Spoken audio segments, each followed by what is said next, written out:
अस्सलाम वालेकुम नाज़रीन, प्रोग्राम है इन फोकस और मैं हूं फहद हुसैन। नाज़रीन, सूरत हाल कुछ यूं है कि हमारे यहाँ सियासत जो है वो एक हफ्तावार फिनोमिनन बन गया है। यानी हर हफ्ते एक नया ट्रेंड शुरू होता है, एक नया तासुर बनना शुरू होता है, एक नई तरह का परसेप्शन जो है वो सामने आता है। कभी लगता है कि हुकूमत जो है वो बहुत ज़्यादा प्रेशर में है, दबाव में है, घबराई हुई है, पैनिक कर रही है, एक डिफेंसिव पोजीशन उसने इख्तियार की हुई है। फिर यकायक एक हफ्ता गुजरता है, 10 दिन गुजरते हैं, वो पहिया सियासत का पहिया घूमता है और फिर लगता है जैसे कि हुकूमत जो है वो एकदम बड़ा पुरएतमाद हो गई है और अपोजिशन जो है उसका तमाम तर जो हिकमत अमली है वो कहीं हवा में गायब होती हुई हमें नजर आ रही है। यानी एक उतार और चढ़ाव का सिलसिला जारी रहता है और उसमें शायद ये हम लोग, हमारा मीडिया जो है वो भी एक रोल अदा करता है, किस तरीके से वो ट्रेंड्स उछलते हैं और नीचे आते हैं। अच्छा, अब इस हफ्ते भी कुछ सूरत हाल ऐसी ही है, बल्कि मैं अगर हफ्ते से 10 दिन कर दूं, नजर ये आ रहा है जैसे हुकूमत वक्त जो है उसके लिए मामलात कुछ आसान होते जा रहे हैं। अगर आप सुने, उनके बयानात सुने, उनकी जो बड़े दावे हैं वो सुने, उनकी बॉडी लैंग्वेज देखें तो लगता यूं है जैसे कि उनको इस वक्त कोई परेशानी नहीं है, बड़े रिलैक्स्ड हैं और अगला इलेक्शन जो है उसके लिए वो मुकम्मल तौर पर तैयार है। अच्छा, ऑपोजिशन को आप देखें तो पिछले हफ्ते 10 दिन में एक तासुर ये मिलता है कि जैसे वो ये समझ नहीं पा रहे कि लड़ना किससे है, मुक्का किसकी तरफ घुमाना है, बयानबाजी का हदफ किसको बनाना है। कभी वो अपने ऊपर बिजली गिरा रहे हैं, कभी अपने ही कोई तहादी जमात है या कोलिशन में जो अपोजिशन की जमात है, कभी उस पर गरज बरस रहे हैं और जो वक्त बच जाता है उसमें वो फिर कभी कभार जो है वो हुकूमत पर भी हमला कर देते हैं। अच्छा, अब इसमें मिसाल के तौर पर बिलावल भुट्टो जरदारी साहब ने प्रेस कॉन्फ्रेंस की और बड़ी खूब उन्होंने पुरजोश तरीके से जो है वो तनकीद के तीर चलाए, लेकिन वो आधे तीर जो थे वो हुकूमत की तरफ थे और आधे तीर जो थे वो अपने ही ऑपोजिशन की जो हम जमाते हैं उनकी तरफ थे। सुनिए जरा क्या कहा उन्होंने। हम ना कहीं जा रहे हैं और रिक्वेस्ट करने कि आपको गिराया जाए, हम अवाम की ताकत से उम्मीद रखते हैं। रायवंड का वजीर आजम को कन्विक्शन के बावजूद बाहर भेजा जाता है, लंदन में बैठा है। कायदे हिज़्ब इख्तिलाफ पंजाब से हो तो बेल मिले, कायदे हिज़्ब इख्तिलाफ सखर का हो तो वो पिंग पोंग की तरह कभी नाब कोर्ट, कभी हाई कोर्ट, कभी सुप्रीम कोर्ट, फिर वापस हाई कोर्ट। और यही वजह है, ये इसी तरीके से जो एक बड़ी शिद्दत आई हुई है। यानी आज के प्रोग्राम में मैं ये बात करूंगा कि ये जो अपोजिशन पार्टीज हैं, दोनों बड़ी जमातें, PMLN है, पीपल्स पार्टी है, इनको क्या मिल रहा है आपस में दस्तों गिरबाओं के।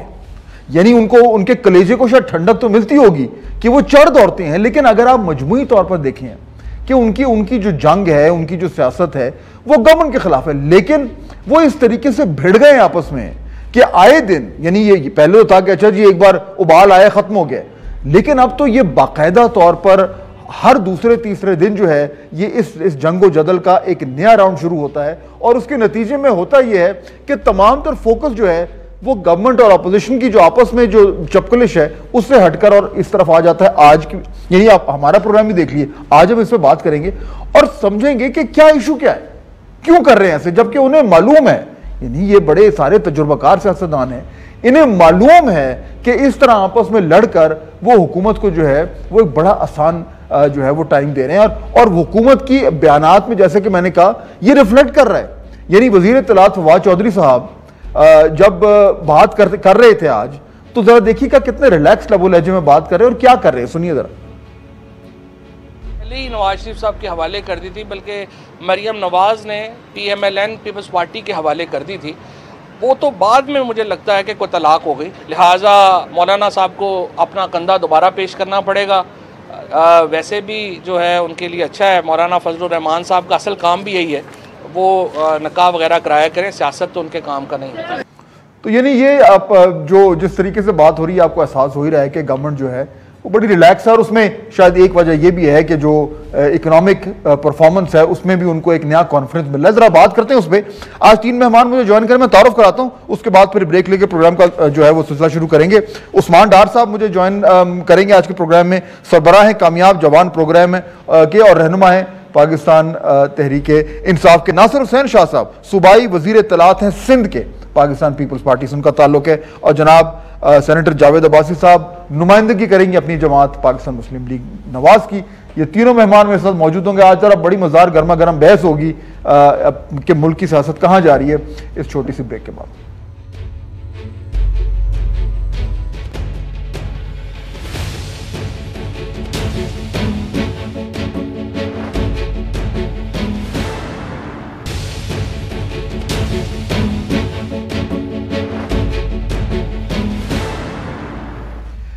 नाज़रीन, ब्रेक के बाद खुशामदेद। जरा डिस्कशन को शुरू करते हैं और मैं बात शुरू करूंगा जावेद अब्बासी साहब से। जावेद अब्बासी साहब, अच्छा मुझे जरा ये थोड़ा समझाएं कि ये जिस तरीके से पीपल्स पार्टी और पीएमएलएन आपस में भिड़ गए हैं और रोजाना की बुनियाद पे ये हो रहा है, इससे आप यानी क्या हदफ हासिल करना चाह रहे हैं? आपको खुद ये नजर आ रहा होगा कि ये जो आपकी आपस की लड़ाई है, इससे गवर्नमेंट बड़ी रिलैक्स हो गई है, उन पे कोई प्रेशर नहीं है, वो बिल्कुल फोकस कर रहे हैं अपने काम पे। उनको नजर आ रहा है 2.5 साल में इलेक्शन आ रहा है, इसके बजाय कि आप उनको डिफेंसिव पे डालें, आप रोजाना जो है वो एक दूसरे के दस्तों गिरबान होते हैं। इससे क्या फायदा क्या हो रहा है आपको? बिस्मिल्लाहिर्रहमानिर्रहीम। बहुत शुक्रिया साहब। इसमें तो दूसरी कोई राय नहीं है कि जब हमारा इत्तेहाद बना था और पीडीएम के प्लेटफॉर्म पर ही हमारी सारी सियासी जमातें मगसी हुई थी, उस वक्त एक बहुत बड़ा इम्पैक्ट भी क्रिएट हुआ था, एक प्रेशर भी क्रिएट हुआ था और हम सारे ये बात समझ भी रहे थे कि यही जरूरी है कि हम मिलकर किसी न किसी तरह इस हुकूमत से लोगों की जान छुड़ाएं, क्योंकि इस हुकूमत में रहने से पाकिस्तान की आवाम बहुत मुश्किलात में, महंगाई है, बेरोजगारी है, मैं उस बातों पर बात में आऊंगा। लेकिन जो सबसे जरूरी बात थी वो ये थी कि हमें तवज्जो पूरी देनी चाहिए थी कि हमारी इत्तेहाद जो है वो बरकरार रही। बदकिस्मती से एक ऐसा मसला आ गया है कि हमारे दरमियान मिसट्रस्ट आ गया है, हमारे दरमियान एक ओपिनियन का इख्तिलाफ आ गया है। मुझे आज भी यकीन है कि ये दोनों बड़ी सियासी जमातें, जो पार्लियामान की भी बड़ी सियासी जमातें हैं और बाकी सियासी जमातों को भी इन्होंने साथ लेके चलना है। इन्हें अपने अपने मामला पर जरा नजरसानी करनी चाहिए, वापस आना चाहिए। जो मियाँ शहबाज शरीफ साहब भी एक as a leader of the opposition role play करेंगे। और कल बिलावल भुट्टो जरदारी साहब ने भी एक बड़ी बात की कि उन्होंने कहा कि हम पार्लियामान के अंदर पूरी सपोर्ट कोशिश करेंगे कि लेकिन जावेद भाई साहब, ये देखिए, ये जो आप बात कर रहे हैं, ये बात तो ठीक है। यानी आप जब आप ये कहते हैं कि हमें आपस में इस तरह नहीं करना चाहिए, तो ये बात तो दुरुस्त है, लेकिन ये हो रहा है, रोजाना हो रहा है। कल आपने सुना बिलावल भुट्टो जरदारी साहब ने क्या बात की, डायरेक्टली उन्होंने रायवंड का नाम लेकर कहा कि वहां के जो साहब हैं उनको ज्यादा फायदा होता है और हमें हमारे तरफ जो यानी जरदारी साहब का हवाला दिया कि जनाब वो तो इधर मुल्क में ही है। यानी देखिए ना, मैं ये जानना चाह रहा हूं और मैं भी उस्मान डार साहब से ही पूछूंगा कि उनको वो इतने रिलैक्स क्यों हो रहे हैं। मैं ये जानना चाह रहा हूं कि देखिए, एक बार चले झगड़ा हो गया, डिसएग्रीमेंट हो गया, पीडीएम में इस्तीफों पे इत्तेफाक राय नहीं हो पाया, खत्म हो गई बात। लेकिन ये रोजाना की बुनियाद पे जब एक दूसरे पे आप झपटेंगे, एक दूसरे के ऊपर बयानबाजी करेंगे, इल्जाम तराशी करेंगे, तो ये वन ऑफ चीज नहीं है, ये तो फिर इसके पीछे तो कुछ और मामला है। इससे कोई फायदा आपको नजर आ रहा है? नुकसान तो सबको हमें नजर आ रहा है, फायदा को नजर आ रहा है? क्यों कर रहे हैं आपस में आप दोनों ये? मैं आपसे पूरी तरह इत्तेफाक करता हूं कि हमारी लीडरशिप को ऐसे बयानात से ग्रेज करना चाहिए। बिलावल भुट्टो जरदारी साहब एक बड़ी जमात के लीडर हैं, पाकिस्तान पीपल्स पार्टी बड़ी जमात है पाकिस्तान की, और वो भी खुद भी कह रहे हैं कि हम मिलकर ये जद्दोजहद जारी रखेंगे। कल जो उन्होंने गिला किया है वो उन्होंने अदालतों से गिला किया है, वो मुस्लिम लीग नून से उनका कम गिला था, लीडरशिप से कम गिला था। उनका ज्यादा गिला जो था वो पाकिस्तान की अदालती निजाम से था, जुडिशरी से था।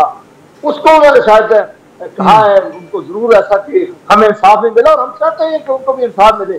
लेकिन अगर हमारा कोई केस है, क्योंकि हमारे खिलाफ जाली केसेस बनाए गए, हमने अदालतों में गए, अदालतों में साबित किया है कि हमारे खिलाफ जाली केसेस हैं, और अगर हमें अदालतों से रिलीफ मिला तो ये ताना नहीं देना चाहिए किसी को।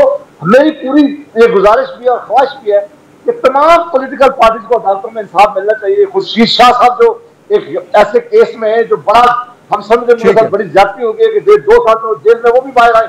लेकिन जमातों को, लीडरशिप को फौरी तौर पर एक दूसरे के ताने देने के बजाय उस इत्तेहाद की तरफ आना चाहिए, एक जालिम हुकूमत से जान छुड़ाकर इस पाकिस्तान की आवाम की खुशहाली की तरफ लेके जाए। ठीक। उस्मान डार साहब, ये सूरत हाल आपके सामने है। अच्छा, इससे आपको फायदा ही फायदा है, नुकसान तो कोई नहीं है। लेकिन ये जो कुछ हो रहा है, आपके सामने हो रहा है, इसमें आपके ख्याल में आपकी जमात जो है उसके लिए उसने इस पे जल्दी पे तेल फेंका है, और अगर फेंका है तो उससे इमीडिएटली आपको क्या फायदा हुआ है?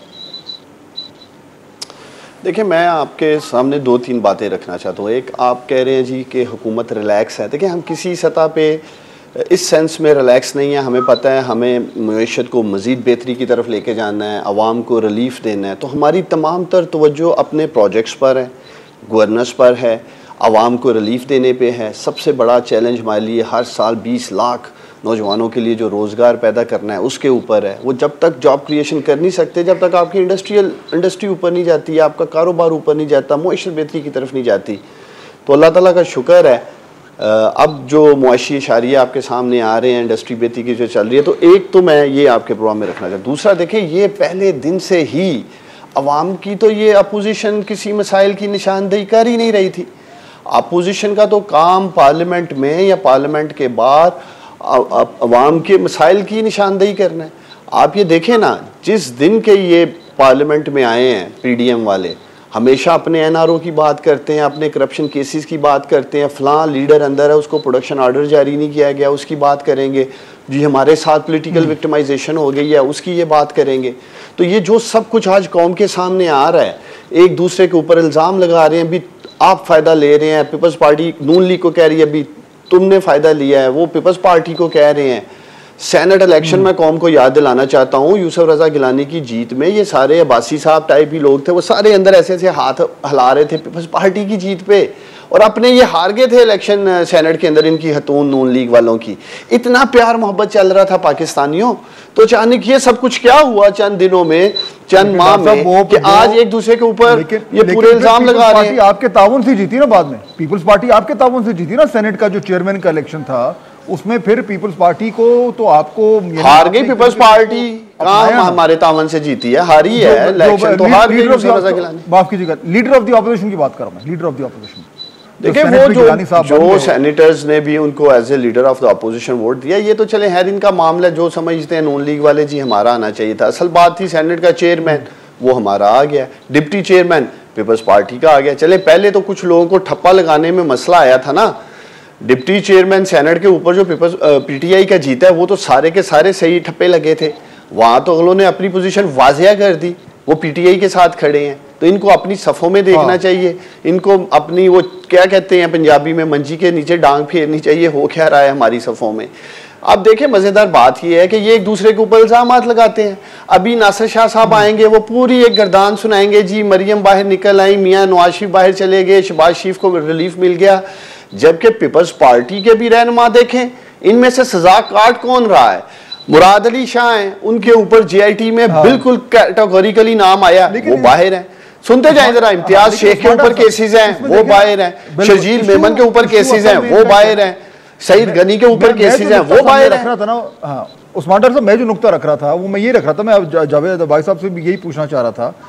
देखिए, ये तो बिल्कुल जो आप बात कर रहे हैं, मतलब ठीक है, जाहिर बात है आप तो अपनी जमात का मौक़िफ़ पेश करेंगे, लेकिन ये बात तो बिल्कुल दुरुस्त है कि इस वक्त अपोजिशन में पहले आपका मुकाबला था पीडीएम से, और वो अगर मैं सितंबर 2020 पे जाऊं तो अगले 2-3-4 महीने पीडीएम ने अच्छा शो क्रिएट किया, और आपकी गवर्नमेंट जो है वो बहुत हद तक नर्वस थी, नजर आ रहा था। अच्छा, उसके बाद अब हुआ यह है कि वो पीडीएम तो चले बिखरी, अब नून और पीपल्स पार्टी आपस में झगड़ रहे हैं, और नून आपस में भी दस्तगिरबा हुई भी है, यानी वहां भी कंफ्यूजन है। तो अब इसकी बजाय कि वो एक जो है वो महाज होता, अब 2 महाज हो गए, इसलिए आपको इतना ज्यादा फायदा हो रहा है। अच्छा, शुरू में जो मैं कह रहा था डार साहब कि हमारे यहाँ ये सियासत का उतार चढ़ाव होता है, ये अभी आपको बिल्कुल एक जो है वो इजी सॉफ्ट पिच मिली भी है, ये किसी वक्त भी टर्न हो सकती है अगर इनको अपोजिशन वालों ने अपने मामला जो है वो सॉल्व कर लिए। नासिर अली शाह साहब भी मुझे ज्वाइन कर रहे हैं, मैं अगर उनको इन्वॉल्व कर लूं फिर आपकी तरफ आता हूं।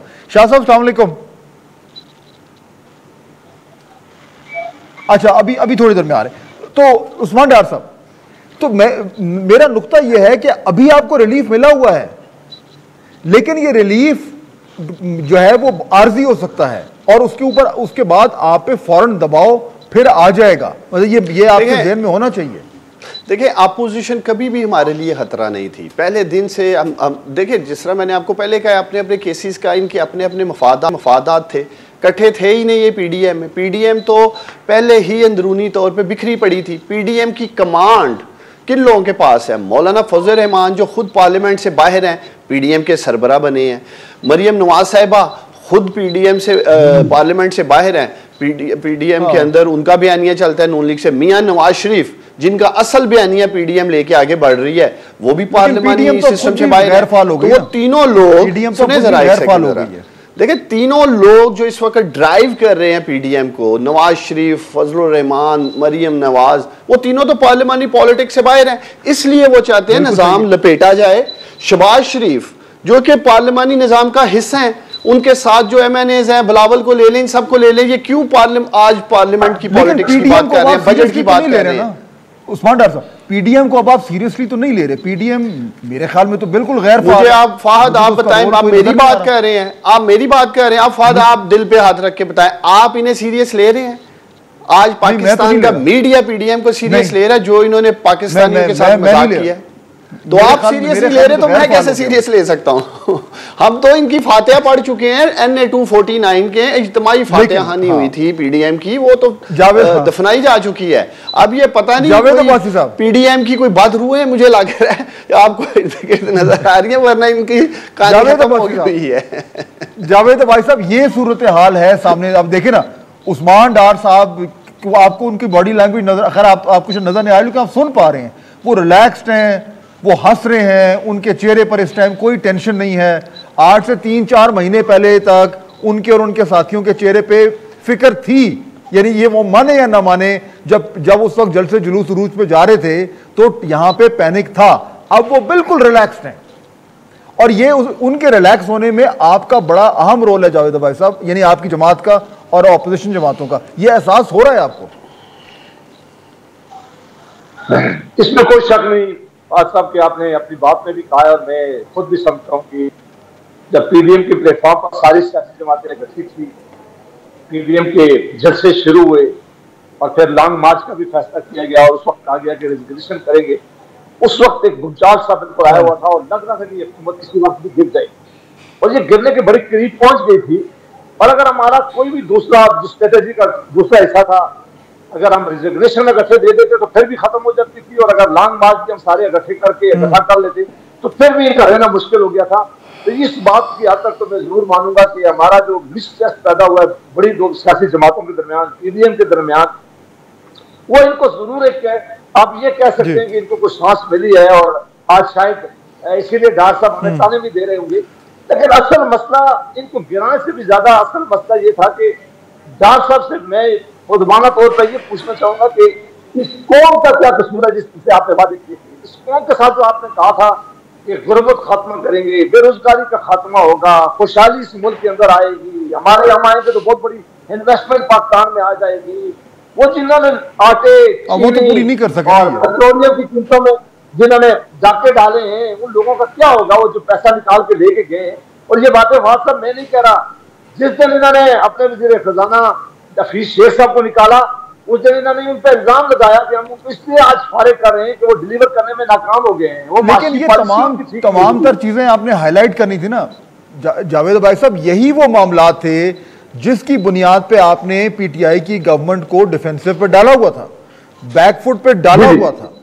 लेकिन क्योंकि आपकी आपस में जो है वो एक महाज आपने खोल लिया है, तो ये तमाम तर मामला जो हैं वो अब उस तरीके से गवर्नमेंट के सामने नहीं आ रहे। नासिर शाह साहब भी हमें ज्वाइन कर रहे हैं, मैं जरा उनको भी शामिल गुफ्तगू कर लूं। शाह साहब अस्सलाम वालेकुम। अच्छा, गुफ्तगू हम यही कर रहे थे अभी उस्मान डार साहब और जावेद अब्बासी साहब। मैं ये कह रहा था कि जिस तरीके से ये एक नया महाज आप लोगों ने खोल लिया है आपस में, आपने और पीएमएलएन ने, उसकी वजह से उस्मान डार साहब इतने रिलैक्स्ड हैं आज, और ये अगर खुश हैं तो इनको आपको थैंक यू कहने की जरूरत है। मैं ये समझना चाह रहा हूं कि कल आप बिलावल भुट्टो साहब ने फिर हमला कर दिया पीएमएलएन पे, ये अब क्यों कर रहे हैं? भड़ास निकाल रहे हैं दिल की। नून लीग पे आपको गुस्सा है, पीटीआई से ज्यादा गुस्सा आपको नून लीग पर है, यानी वजह क्या है इसकी सियासी मंतक क्या है कि हर दूसरे दिन आप अपने ही ऑपोजिशन पार्टी जो है उस पर चढ़ दौड़ रहे हैं? बिस्मिल्लाहिर्रहमानिर्रहीम, अल्लाहुम्मा सल्ली अला मुहम्मदिन व आले मोहम्मद। देखें, हमारी इस तरह की चीज़ों से डार साहब जो हैं वो कामयाब जवान प्रोग्राम के सरबराह तो हैं, लेकिन खुद दिन ब दिन जवान होते जा रहे हैं, खूबसूरत होते जा रहे हैं। हाँ, ये बात तो बिल्कुल ग्रेसफुल होते जा रहे हैं, आप देख लें जरा। तो ये नोट कर रहा हूं मैं भी। चले, अच्छा, दूसरी इसका क्रेडिट भी अपोजिशन लेना चाह रही है। दूसरी ये क्रेडिट आप ही दे सकते हैं। अब हमारी अब फाद हमारी अच्छी सेहत का क्रेडिट भी जो है वो अपोजिशन देखें उसका हम तो दुआई देंगे भाई को। शाह साहब, मैं तो आपको दिल से दुआ दूंगा जनाब। सब बहुत शुक्रिया। अच्छा, बैरिस्टर साहब, आपने जो बात की कि जो तनकीद और दीगर चीज़ें, एक चीज़ की मैं वजाहत कर दूं कि चेयरमैन बिलावल भुट्टो जरदारी साहब ने मोहतरम मियाँ नवाज शरीफ साहब पर किसी किस्म की तनकीद नहीं की। उन पर ज़ाती तौर पर उन्होंने ये जो भी बातें की हैं, ये पीटीआई गवर्नमेंट के लिहाज से की हैं कि जो कहते थे कि एक पाकिस्तान है, वहाँ पे ये दो पाकिस्तान है, कि जिसमें मियाँ साहब कन्विक्ट होके भी बाहर हैं। हालांकि हम ये समझते हैं कि उनके साथ विक्टिमाइजेशन की गई, पॉलिटिकल विक्टिमाइजेशन की गई, झूठे केस, दीगर चीज़ें, लेकिन ये हुआ तो है ना। जो मियाँ शहबाज शरीफ साहब हैं, मेरे लिए इंतहाई मोहतरम है, वो लीडर ऑफ द अपोजिशन है, लेकिन केस के बाद जमानत पे हैं, बल्कि वो तो बाहर जा रहे थे।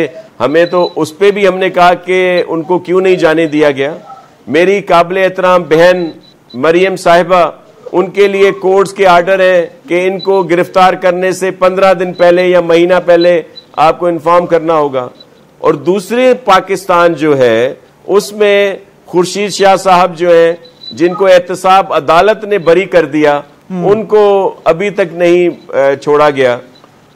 आसिफ साहब नहीं, नून से नहीं है भाई, नून से सुन तो ले, नहीं, नून से नहीं, हम तो ये वफाकी हुकूमत को बता रहे हैं जो कहती है कि एक पाकिस्तान है। वहां पे ये दो पाकिस्तान है, कि जिसमें आसिफ अली जरदारी साहब जो कन्विक्टेड नहीं है, मेरी काबिल एहतराम बहन फरियाल तालपुर साहिबा भी कन्विक्टेड नहीं है, लेकिन उनको भी ईद की रात को हॉस्पिटल से अडयाला जेल भेज दिया गया।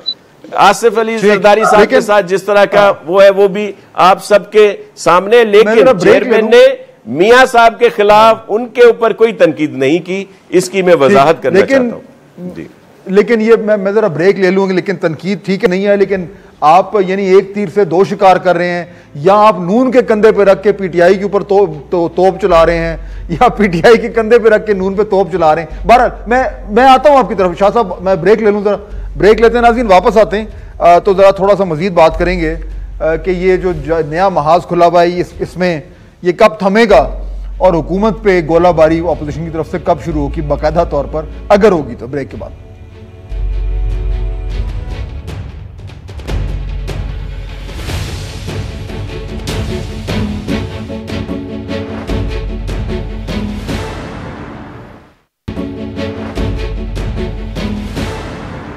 नाज़रीन, ब्रेक के बाद खुश आमदीद। अच्छा, गुफ्तगू ये हो रही थी कि किस तरीके से जो है वो पाकिस्तान तहरीक इंसाफ की जो गवर्नमेंट है, उसके लिए आजकल हालात जो है वो खुशगवार हुए हुए हैं। मौसम भी जो है वो, सियासी मौसम भी उनके लिए जो है वो इतना बुरा नहीं है, और ऐसा कुछ दिन पहले तक नहीं था। अच्छा, ऊपर से अब हुआ ये है, यानी मैं अब ये जरा शाह साहब से क्विकली ये जवाब लेके फिर मैं बाकी लोगों को इन्वॉल्व करता हूँ।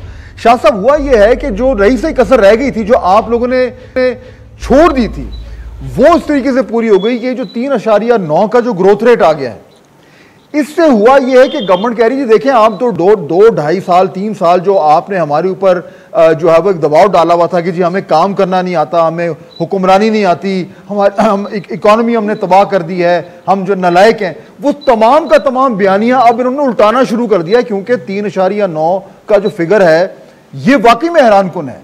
तो यानी यके बाद दीगरे गवर्नमेंट को अच्छी खबरें मिलती आ रही हैं और आप लोग आपस में मजीद डिवाइड होते जा रहे हैं और कमजोर होते जा रहे हैं, ये तासुर आ रहा है। शाह साहब देखें, बैरिस्टर साहब, ये कोई समझ लिया गया है या इसको इस तरह परसेप्शन बना है कि जो सर बैरिस्टर तो अभी तक नहीं हूं, ऐसे अल्लाह करे मेरे पास डिग्री आ जाए, लेकिन है नहीं हूं। इंशाल्लाह सर, आप जरूर फहद भाई आप होंगे। मैं ये कह रहा हूं कि इस तरह से ये तासुर लिया गया है फवाद भाई कि ये पीडीएम की जो भी इसमें पार्ट है जमायतें, वो एक दूसरे की कोई ज़ैली जमातें हैं। मिसाल पीपल्स पार्टी यहाँ है तो पीएमएलएन की सूबाई जमात है, या पीएमएलएन जो है वो पीपल्स पार्टी की पंजाब की कोई सूबाई जमात है, या वहाँ केपी में मौलाना साहब और हमारा कोई इस तरह का सिलसिला है। हम एक दूसरे के खिलाफ इलेक्शन लड़े हैं, बड़े बदतर हालात भी हमने देखे हैं। ये तो आज हम कह रहे हैं ना कि नैब और न्याजी गठजोड़ है, 2013 से 2018 तक तो नून और नैब गठजोड़ था। हम तो शुरू से सजाएं देख रहे हैं पाकिस्तान पीपल्स पार्टी वाले, आज हम पर इल्जाम कुछ और लगाए जा रहे हैं। तो ऐसा नहीं है, लेकिन इस मौजूदा वफाकी हुकूमत की नाअहली की वजह से, इनकी गलत पॉलिसीज की वजह से हम एक थे, और मैं आपको ये यकीन दिलाता हूं कि हम एक हैं। अब आपने देख लिया हमारे चेयरमैन साहब की इस बात पे, सुन ले सर, आप चेयरमैन साहब की इस बात पे तो आते हैं कि इन्होंने ये कह दिया। ये आप नहीं डिस्कस करते कि उन्होंने ये भी कहा कि बजट में मियां शहबाज शरीफ साहब जो लीडर ऑफ द अपोजिशन है, अराकीन पार्लियामेंट जो पाकिस्तान पीपल्स पार्टी से ताल्लुक रखते हैं, वो सब उनके साथ होंगे।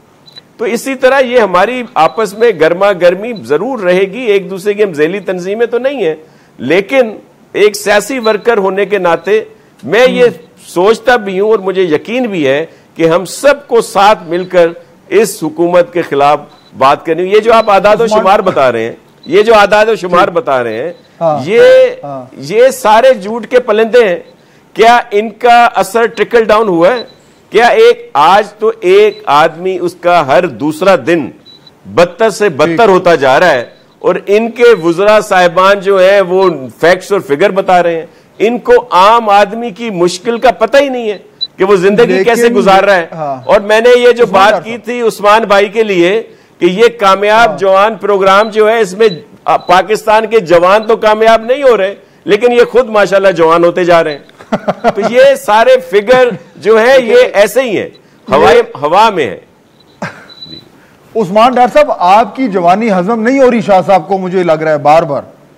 मेरे भाई हैं वैसे, मेरे लिए इंतहाई काबिल एहतराम है, मेरे भाई हैं वैसे। हमारी पाकिस्तान की अल्हम्दुलिल्लाह मुईशत भी जवान हो रही है, वो भी तरक्की कर रही है। देखें, इनका प्रॉब्लम फाद ये है कि जब इन दोनों को अपनी लीडर की करप्शन नज़र नहीं आ रही पिछले 30-40 साल से, हमारी 2-2.5 साल की परफॉर्मेंस इन्हें नज़र आएगी, हमारी मुआशी तरक्की इन्हें नज़र आएगी। शाह साहब को मैं मुफ्त मशवरा देता हूँ, ये मंडे वाले दिन कराची में रहते हैं, ये सिंध में इनकी गवर्नमेंट है, ये सीधे फाद जाएं स्टॉक एक्सचेंज कराची में। 48,000 पॉइंट से आज ऊपर पाकिस्तान की स्टॉक एक्सचेंज है। हमें मिली थी 43,000 पे, फिर 28 पे चली गई। यही सारे बैठ के पाकिस्तानियों राग लापते थे, तबाह कर दिया स्टॉक एक्सचेंज इमरान खान ने। आज तो कोई बात नहीं कर रहा। तो शाह साहब, पहले तो आप जाके स्टॉक एक्सचेंज से खुद कंफर्म करें कि हालात क्या हैं, किस तरह की तरक्की हो रही है स्टॉक एक्सचेंज में, उधर से ही निकलें। और फाज साहब, ये कराची इंडस्ट्रियल एरिया में चले जाएं और जाकर खुद ये कराची के इंडस्ट्रियलिस्ट से बात करें कि क्या हालात हैं आज उनके ऑर्डर्स के, किस तरह की मुआशी तरक्की और किस तरह का बूम आया है उस कराची के इंडस्ट्रियल एरिया पे, जिसको इन्होंने कब्रिस्तान बना दिया था पीपल्स पार्टी ने अपने दौर में। फैक्ट्रियां जो थी वो कब्रिस्तान का मंजरनामा पेश करती थी। इसी तरह जब अब्बासी साहब की हुकूमत आई, जब अब्बासी साहब की 5 साल हुकूमत आई, एक्सपोर्ट जीरो बढ़ी, और फैसलाबाद और सियालकोट की भी इंडस्ट्री जो है वो कब्रिस्तान का मंजरनामा पेश कर रही थी। तो ये तो इमरान खान साहब भी बोले हैं। मैं थोड़ा सा अपने व्यूअर्स के लिए जो आप बात कर रहे हैं ना, मैं उस्मान डार साहब, मैं अगर आपको वजीर आजम इमरान खान ने जो कहा है वो जरा सुनवा दूं, लोग भी सुन लें कि उन्होंने यही जो आ रहे हैं, ये एक बयानिया जो है वो अब गवर्नमेंट का नया बन रहा है। यानी शाह साहब और जावेद अबाई साहब, आप ये नोट कर रहे हैं कि ये बयानिया जानबूझकर अब ये पॉलिसी बनाई जा रही है कि टर्न अराउंड शुरू हो गया। ये देखिए इमरान खान, वजीर आजम इमरान खान ने क्या कहा इस हवाले से। अल्लाह का शुक्र है, कोशिश इंसान करता है, कामयाबी अल्लाह देता है। तो जो आज जिधर हम खड़े हैं और जिधर आगे हम जा रहे हैं, अब मेरा ईमान है कि जो सबसे मुश्किल वक्त था उससे हम निकल गए हैं। आगे जो इंशाल्लाह वक्त आ रहा है, पाकिस्तान उधर से सफ़र शुरू करेगा जिधर से एक वक्त पे सारे एशिया के अंदर पाकिस्तान की चौथी इकॉनमी थी। उस्मान डार साहब, यही आप बात कर रहे हैं, यही वो नैरेटिव है मेरा ख्याल है, क्योंकि ऊपर से आपके लीडर से नीचे आ रहा है और ये बार बार जो है ये नैरेटिव जो है ये बनाया जा रहा है। और ये अगर नैरेटिव बनना शुरू हो गया, मैं एक ब्रेक ले रहा हूं, मैं फिर जावेद अब्बास साहब आपकी तरफ और शाह साहब आपकी तरफ आता हूं।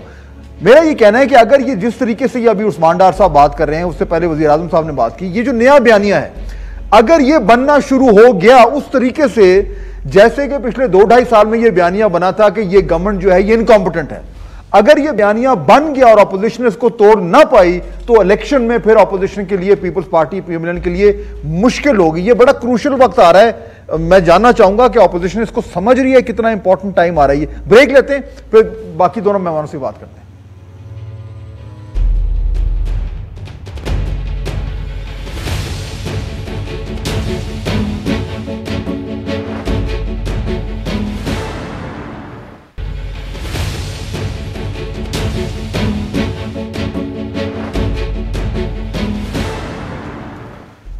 नाज़रीन, ब्रेक के बाद खुश आमदेद। हमारी सियासी गुफ्तगू जारी है, लेकिन बीच में ब्रेक में जरा हम बात कर रहे थे कोविड की सूरत हाल की, और अभी तक तो हमें जो नजर आ रही है सूरत हाल, अल्लाह ताला का करम है, जो थर्ड वेव है वो भी बहुत हद तक कुछ कंट्रोल में आ रही है और वैक्सीनेशन बड़े क्रिटिकल स्टेज पर है। मैं इससे पहले कि वापस डिस्कशन पे जाऊँ, शाह साहब, कोविड और वैक्सीनेशन के हवाले से, क्योंकि आप हुकूमत सिंध की भी नुमाइंदगी कर रहे हैं, अब मेरे ख्याल कुछ कहना चाह रहे थे, वो जरूरी है लोगों के लिए सुनना। देखिए, मैं आपके तवस्सुत से सबसे ये रिक्वेस्ट करूंगा कि वैक्सीनेशन ज़रूर करवाएं, और जो लोग वैक्सीन के ख़िलाफ़ प्रोपोगंडा कर रहे हैं सोशल मीडिया पे, दीगर ज़राए से, मैं उनको वार्न करता हूँ, आपके तवस्सुत से उनको तंबीह करता हूँ कि हम उनको नहीं छोड़ेंगे, उन पर सख्त एक्शन होगा। देखिए, पोलियो में भी इसी तरह की डिसइंफॉर्मेशन फैलाई गई और आज तक आप देख रहे हैं कितनी प्रॉब्लम्स आती हैं। अब ये वैक्सीनेशन के लिए भी इसी तरह की बातें की जा रही हैं। हम उनको ट्रेस करेंगे, ट्रैक करेंगे और फिर उनसे ट्रीट करेंगे, जिस तरह हम वैसे करते थे उनका इलाज कराने के लिए, इनको ट्रीट करेंगे, इनको सबक दिलाने के लिए, और बहुत सख्त एक्शन होगा इनके खिलाफ। और मैं वफाकी हुकूमत से भी कहूँगा कि इस पे कानून साजी होनी चाहिए कि जो इस तरह की अफवाहें फैलाता है उस पर बिल्कुल सख्ती से उससे निपटना चाहिए, ताकि हमें तो लोगों को इंसेंटिव देने हैं और उनको कहना है कि वैक्सीनेशन की तरफ आए, बजाय इसके कि लोग उनको उससे मुनरफ कर रहे हैं, उनको गलत बातें बता रहे हैं। मेरा ख्याल है इसमें तो आप हम सब तमाम लोग मुत्तफिक हैं, इसमें तो कोई डिसएग्रीमेंट नहीं है। और बिल्कुल ही आपने बात मैं भी तायद करता हूँ, लोगों को जहां जहां मुमकिन हो फौरन टीके लगवाएं। अच्छा, आप जरा वापस आ जाएं, वो 3.9 की बात हुई, उस्मान डार साहब ने कहा कि आप जाएं देख लें जाके कराची में कि वो जो फ्रूट्स ऑफ इकोनॉमिक रिकवरी है, इनके मुताबिक वो सिर्फ फिगर नहीं है, वो नजर आ रही है। देखिए, मैं उस्मान डार साहब की हुकूमत के लिए दुआ गू हूँ कि अल्लाह करे ऐसा हो, अल्लाह करे यहाँ पे डॉलरों की बारिश हो, अल्लाह करे इनकी ज़्यादा इकनॉमी बेहतर हो, रिकवरियाँ हों, बेहतरी की तरफ जाए, क्योंकि उससे मेरा मुल्क का आम आदमी उसको बेनिफिट होगा, हमारे मुल्क के लिए बेहतर होगी। तो हम तो इसके लिए, इस बात के लिए दुआ गो हैं, लेकिन ऐसा नहीं है ना, ये सिर्फ बातें हैं। अल्लाह करे ऐसा हो, अल्लाह करे ऐसा हो, अल्लाह करे ऐसा हो, अल्लाह करे ऐसा हो, लेकिन वो तब होगा ना जब आप कहेंगे। अब मुझे ये क्यों नहीं कहते, मुझे शाह साहब मैं आता हूं कराची मंडे को कमिट करें मुझे ये क्यों नहीं कहते, साल लेके जाऊंगा, डार भाई साल लेके जाएंगे, डॉन न्यूज का हमारे साथ रिपोर्टर होगा फाद, सुन तो ले, न्यूज का रिपोर्टर बाजार में चलते हैं, नासिर शाह होगा, उस्मान डार होगा, महल्ले में चलते होगी, स्टॉक एक्सचेंज होगा।